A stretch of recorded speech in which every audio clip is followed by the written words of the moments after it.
So I think a lot of times it has to do with like, who are you? Like, what's your identity? And then what do you value the most? And then how do you create a life where you can be surrounded by that as much as possible? You know what? I think I believe in luck, and I also believe in like desperation.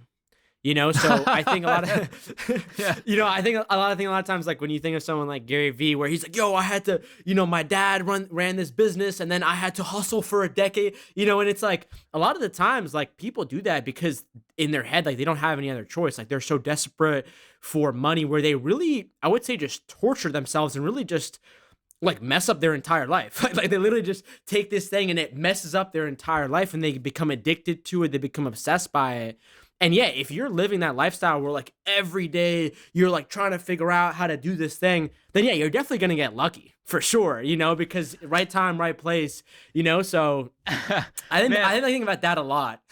I love that answer. That desperation is almost a different way to describe luck, or at least one of the ways that luck happens. It's funny because I've asked, like, for the last couple of years, like dozens and dozens of people on this show, I've asked them about luck, and nobody has ever phrased it as desperation. Yeah, and the only thing with that too is like you also want to make sure that you don't, burn yourself in the process, right? Because the way that I think about it is like, you're everyone's like sort of natural raw potential to put in effort and to put in their energy. It's like a fire, right? And obviously you need fire, right? Like fire is what made, depending on who you listen to in terms of human evolution, fire is what made us human. However, if you're in that fire every day, could lead to long-term issues, and I meet a lot of people who are entrepreneurs or whatever, where they just like straight up put their head down for like 10 years and hustled.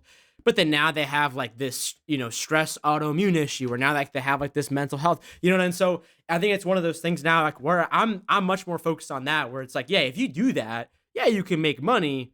But if you can get out of that, and maybe you're not even as successful, maybe you don't get as lucky, or maybe some other challenges hit you in the face as well while you're doing it, it can definitely lead to a road of not just burnout, but it really, you get burned by the fire, So I think that's also a huge aspect that's important.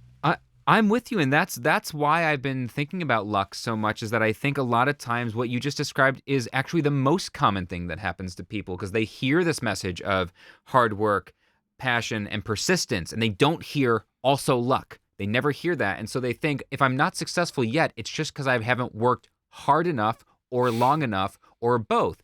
And so they just work harder and longer and harder and longer, and they never ask themselves, is this idea actually likely to succeed? Because maybe this thing I'm working on just isn't meant to happen. Or maybe I'm not the one who's meant to make it happy. Or maybe this is not the right time in history to make it happen, right? There's lots of reasons. And knowing when to quit can be the most important thing sometimes. Knowing when to abandon an idea.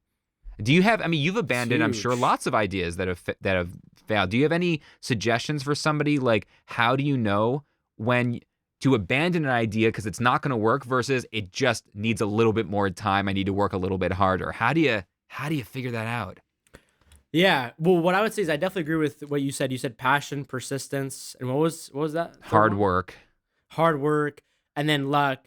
And then I would also add in there like taking care of your health, because I think all of those are really important. I've quit a lot of things. Like I quit something at the beginning of this year. I quit something back in 2018. It's honestly very difficult to be able to realize that and when you should. But honestly, I think the most important thing that I've learned about that is it just matters what you value in life, right? So like I remember when I was listening to Gary Vee, and I sometimes still do, but not really anymore, in like 2016, and I was like, I'm going to start a company that has hundreds of employees. And then later on, I was like, wait, that's like literally the worst case scenario. I would never want to do that. Why would I do that, right? So I think it's like choosing your values of like, what do you want your life to look like in terms of like, are you someone where, you want to be outdoors a lot, or like you want to vacation a lot, or you want to have a certain kind of lifestyle?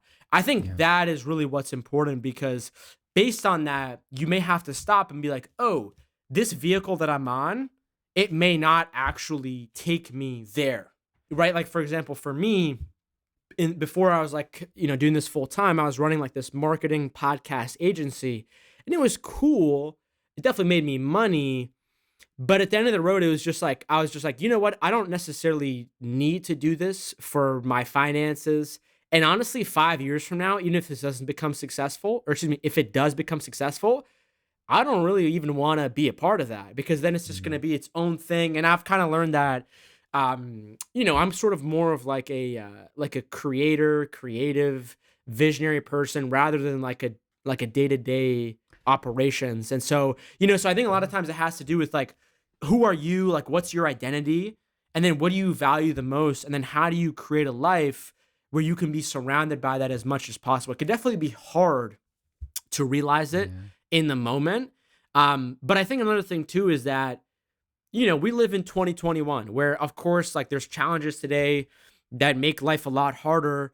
But then also, there's potentially more opportunity now than ever and more ability for people to actually use their free will and do what they want. Like you can, again, I totally agree. If you need money, get a job, but you could quit your job and like try experimenting with this thing. You could travel to some different place and like learn more, and so there's so many different ways to go about it. And so what I would just say is like, what is congruent to your life? And like, as you're trying to grow every day, Mhm. if there's something that you notice that's sort of going against the grain in your own like personal, professional life, then I think that's maybe a sign where it's like, try to play it out in your head in terms of where this could go to in the future.